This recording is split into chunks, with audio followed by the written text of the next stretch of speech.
They're superheroes from their heads to their necks.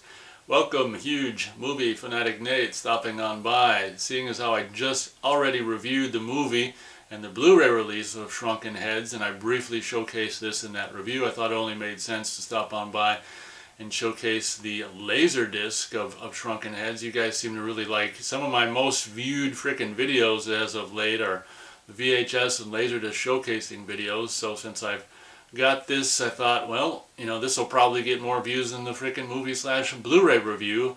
Stopping on by to actually showcase the LaserDisc or Laser Video Disc release of Shrunken Heads. This movie and LaserDisc is now 30 years old in 2024. As we can see on the back, trademark and copyright 1994 by Full Moon Entertainment. All rights reserved. Taking a closer look at the front cover, one thing that Full Moon really did, and they really stood out from other, home video VHS or LaserDisc releases at the time, was the artwork.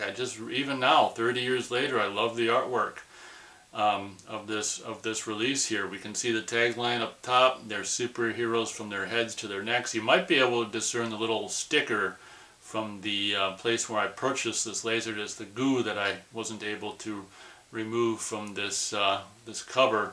Top corner you can see there in a different shade of green from the rest of the front cover, digital sound, Shrunken Heads, and the Shrunken Heads logo with the yellow and the red goings on there. I don't know who this hand is holding the Shrunken Heads, because Mr. Sumatra's character is from Haiti and the hand's a little pale, but not exactly sure why. It's a Caucasian hand holding the Shrunken Heads, but it is. As we can see here on this LaserDisc, I don't know if they did this with the VHS, but whether they did or not, they've got the room to do it on the LaserDisc. As we can see, soundtrack available with main title theme music by Danny Elfman. I think that's a first and a last for a Full Moon movie. I'm pretty sure the only reason that happened is because his brother directed the movie. As we can see here, getting down to the bottom of the LaserDisc front cover, the three kids. Look at those ears, those are kind of funny. It's like they put big ears on them to make their heads look smaller. It works pretty well. Back cover is really cool as well. I mean, I just really, even back in the day, I really always loved the artwork for Full Moon home video releases, as always with the frickin' LaserDisc. And I don't have the VHS, I can't compare it, but got so much more space on a LaserDisc to do artwork pictures and things. As you can see, they're really selling. I mean, every single image on the back is got the Shrunken Heads in it, which is obviously what the whole selling point of the movie is. But yeah, visual effects shots there and everything. The one shot of Mr. Sumatra and the three heads is kind of lame. It's taken with the flash. I'm like, what the hell's the deal with that? But as we can see, top corner, same thing.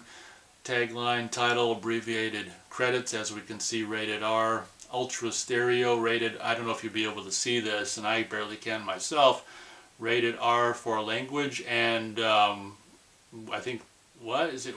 Yeah, it's really freaking, is it witchcraft violence? I think so. Very possible. Soundtrack available on Moonstone Records there.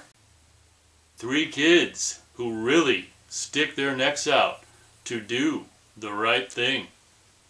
Inspired by their favorite comic book heroes, young Tommy and his pals take it upon themselves to clean up their menacing neighborhood by busting the local street punks. But the three youths run into big trouble for all their good intentions. Big trouble in the form of Big Mo, the local crime boss and all-around bully. Bully indeed. Mo wastes no time in wasting the trio of irritating do-gooders. But hold on, all is not lost, just smaller. To the rescue comes Mr. Sumatra, a retired but still practicing voodoo specialist who revives the three boys with a healthy dose of mumbo jumbo and attitude, empowered beyond their wildest dreams. The newly shrunken trio head on out to take on Big Mo and her boys. excuse me, in a revved up action sequence featuring state-of-the-art special effects.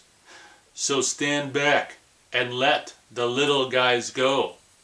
You won't be disappointed. You can see the other info here at the bottom.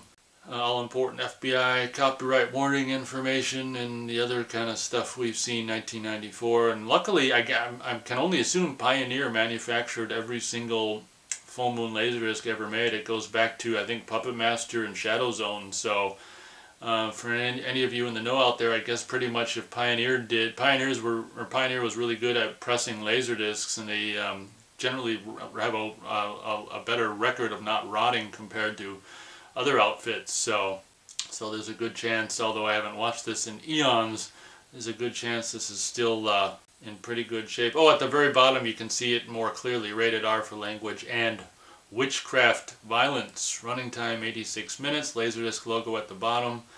Does it say stereo anywhere? Pretty much the only place that says ultra stereo is under the abbreviated credits there. Really weird, but as you can see on the other bottom quarter, includes Laserdisc bonus, Video Zone, a behind the scenes video magazine, well there we go, in surround stereo, because we really need frickin' behind the scenes bits to be in surround stereo. We also got the original Full Moon Entertainment logo at the bottom corner. Taking a look at the label, pretty simple, just a white label, black print with the Full Moon Entertainment logo of the early 90s. At least we've got a blue and a yellow colors for the Full Moon Entertainment logo, Shrunken Heads up top, and the Shrunken Heads font, 1 indicating side 1 of a two-sided Laserdisc release, stereo, catalog number LV83130, extended play, aka CLV Laserdisc release, Laserdisc logo on the bottom, and all important copyright, trademark, and warning information on the bottom there. Just like always in recent Laserdisc showcasing videos, side 2 is identical to side 1 with the exception of a 2 in the place of the 1, so I'm not going to bother showing you side 2. Just imagine that 1 replaced with a 2 and you've seen side 2.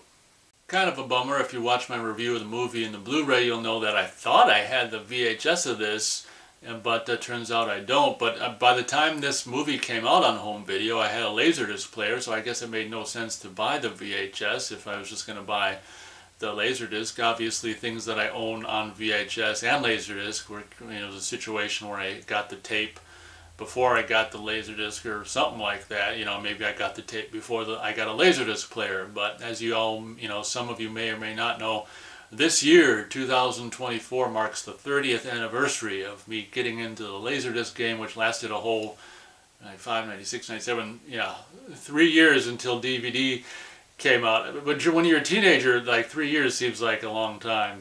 But I bought a whole lot of Laserdiscs in those 3 years. I mean, I guess if you include 94, it's kind of over 3 years or whatever. But my intention later on, sometime this year, before this year is gone, hopefully in the, just later on soon here, at some point this year, is to showcase my very first Laserdisc player that I got from a pawn shop.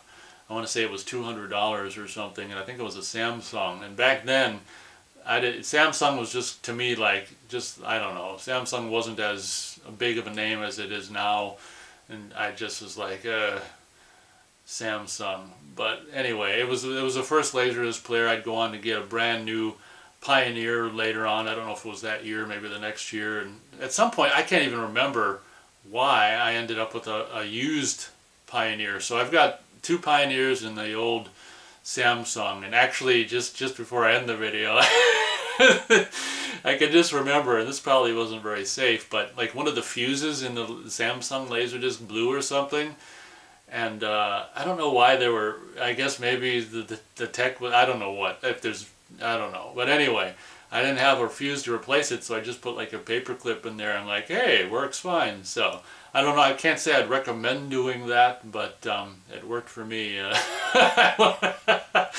But anyway, it was just weird to me to think there was even fuses in a Laserdisc player, but there are, maybe I can not only show the outside and stuff, maybe I can even open it up and show you the paperclip inside. Who knows, I'll probably have to now that I mentioned that. But I guess that does it for the showcasing video. Hope you guys enjoyed. Thanks so much for watching. And as always, we'll catch you on the next video.